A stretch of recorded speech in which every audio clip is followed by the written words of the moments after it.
a stay-at-home dad, watching Disney movies he never had. His daughter digs through all the VHS, crushing the classics in a princess dress. Informed like Scuttle, Kurt's got your ticket, making it real like Jiminy Cricket. Most are off the Captain Hook, but if the Tweedledum, he'll be taking more shots than Bambi's mom. Leaves him raised like Simba, or cracked like the beast dishes. He'll show you a whole new world, you won't need 3 wishes. Stay at home, Disney Dad.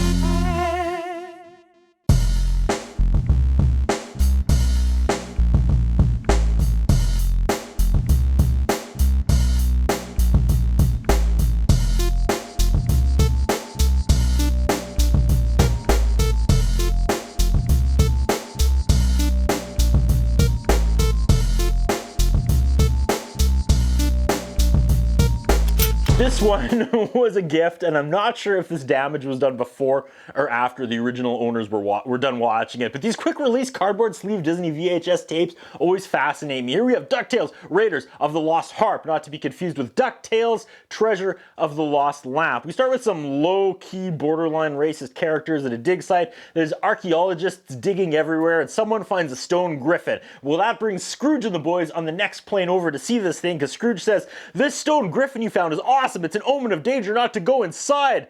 Let's go inside. Good stuff. This leads them into like these caves that apparently leads to the lost city of Troy. Epic synth music.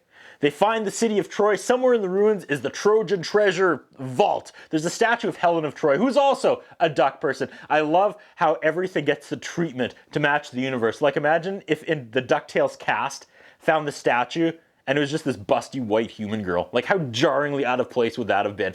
There's a giant statue who's supposed to be guarding all of this treasure. They keep looking and Scrooge finds the harp, and it's like a duck lady harp thing, like in Mickey versus the Giant. This must be a thing in mythology I'm unaware of, which is weird because I know a surprisingly amount about old mythology. Anyway, they load up the Trojan horse with their golden loot and carry the fortune out as the guardian statue monster comes to life and he wants his crap back. Scrooge is playing the woman harp. He did some research. Helen of Troy did have a harp and magic made it sing. Now they're on a boat and the giant statue is chasing them through the water. This is good stuff. The evil girl duck, Magica, gets the mail.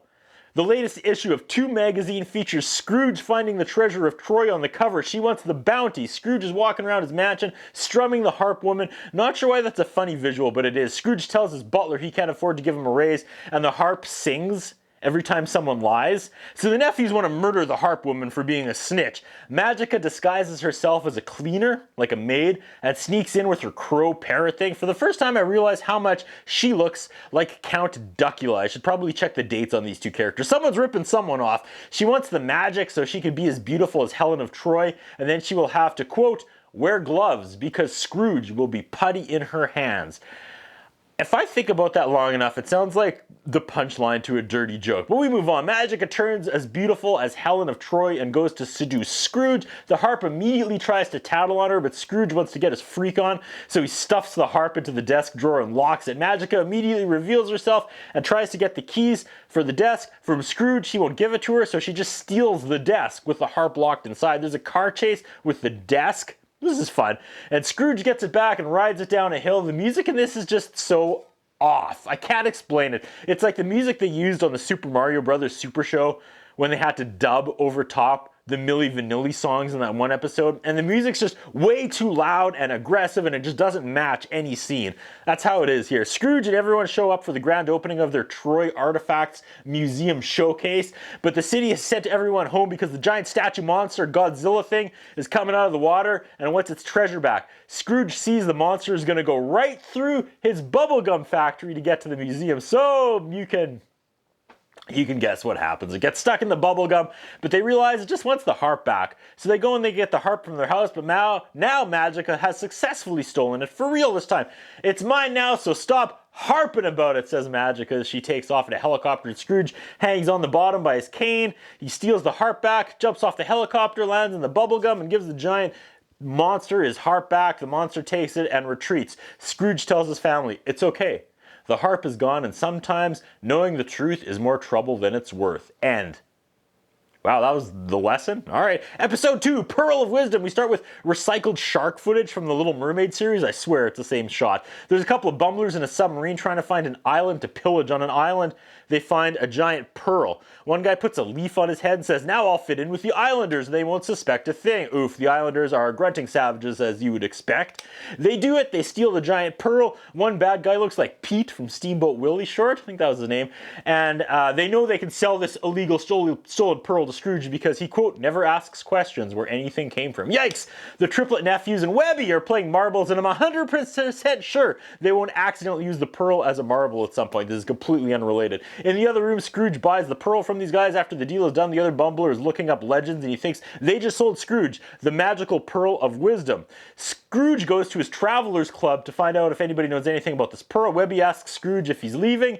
He says yes, and she goes, do you have any marbles she can use? He says, if you can find any of my marbles, you can have them. I know what's going to happen. She grabs the pearl, but swaps it with one of her regular marbles. The bumblers are breaking back in to Scrooge Mansion to steal the pearl back. No, they see Webby with it. Scrooge realizes with the pearl, he can have a moment of infinite wisdom. Scrooge likes that. Scrooge wants to go to the island and find more pearls. Butler asks Scrooge how closely he examined the pearl. Scrooge says to the butler, closer than he examined your references. Oh, burn. The kids are at a public marble competition with an audience and everything. Webby is rocking with the pearl. Scrooge shows up and is like, me pearl! It rolls into the forest and the chase is on and the bad guys nab it and make it to the submarine. Scrooge says that pearl could be the difference between being rich and richer. His rich guy honesty and perspective is a breath of fresh air. Scrooge gets a ship and the chase is on. The submarine shoots a torpedo at the boat, but the kids flip a marble at it and it explodes before it hits the boat.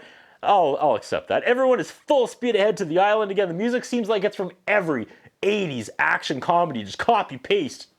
I'm expecting Johnny Five and the cast of Police Academy to show up any second.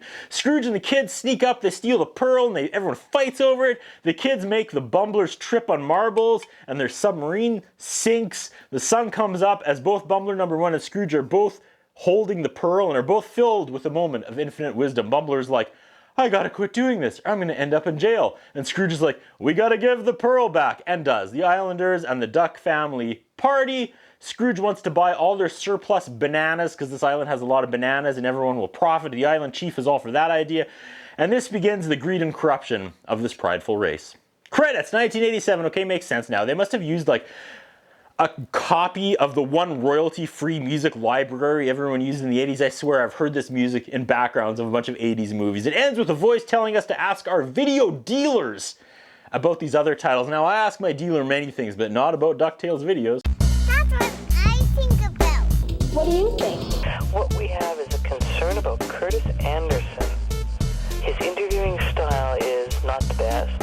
His personal appearance is not the best. I was wondering if the man has some kind of a hold over the channel that he's allowed to be employed for so long with the standards of journalism and personal appearance that he has.